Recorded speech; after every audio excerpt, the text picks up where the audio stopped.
Hi guys, as you all know me, I'm Shubhangini, the CEO and founder of Feather and Bone. So, as you may follow us on our YouTube channel, or if you've looked at some of our videos over the past few months, we've done some really fun, informative videos, which is cool with Jolpa and Megan. But I got some really fun feedback from you guys and other people that I've spoken to about sharing my experience into why I'm doing this and what I've learned about the beauty industry. Because when I meet some of you guys at trade shows like BeautyCon, you guys are shocked by some of the information that I know. And whilst this is quite widespread, I thought I would share my journey with you. So every week I'm going to do a quick short video on something interesting that I've learned, and we will, keep doing these fun, informative, wellness, nutritional tips from Jolpa and Megan, and even some of the tips that I do. So before we sort of dive into the madness, one of the biggest questions I get asked is, why am I doing this? So I'm not a chemist, I'm not a marketer. I'm pretty boring that way. I went to a business school and I was a banker. It's not really interesting.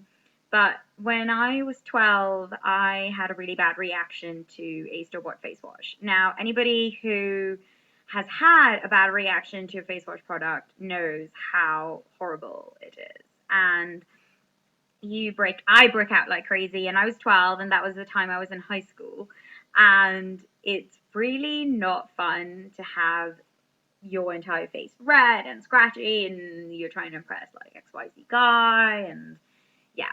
So my mum actually recommended one of our ingredients that we use in our product today, sandalwood, and it really worked. And it sort of started my now face jams journey that we are arrived at, basically about looking into why do you need to wash your face, like the basics. I always saw these magazines, especially when I was young. The internet wasn't quite what it is right now, and so you'd flip through magazines and you'd see all these products and these celebrities using these products, and you'd think, oh, I want to look like that, I'm even going to use that. And I just kind of was like, well, why do you even wash your skin? And I started looking into what what's about ingredients, and that's sort of how the whole journey started. So when I was young, I was just making my own formulations, and my face was responding really well to it, and that's sort of how the whole journey started.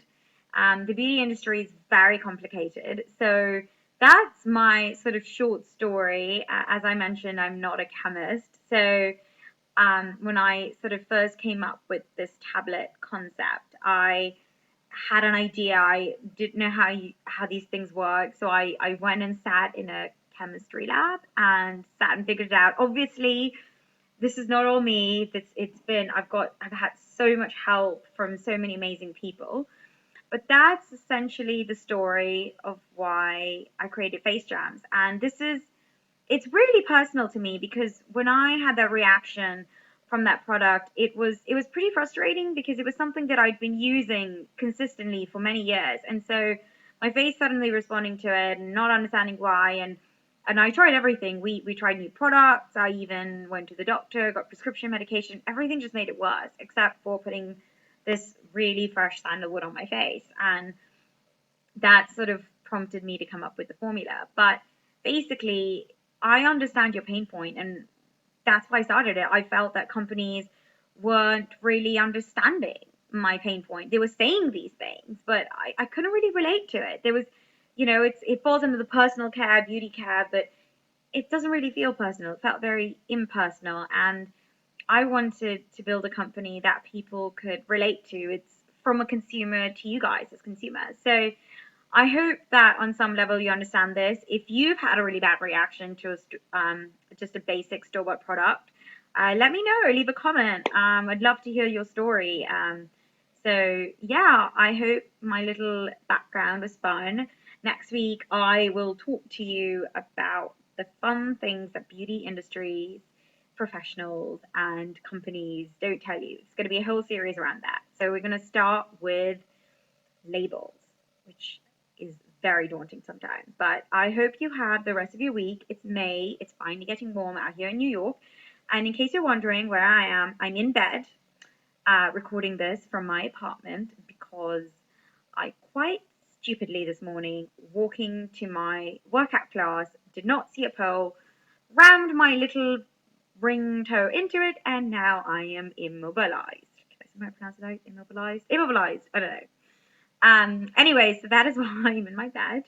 But I hope you guys have a lovely week. And next week, we're going to hear all about labels. Bye.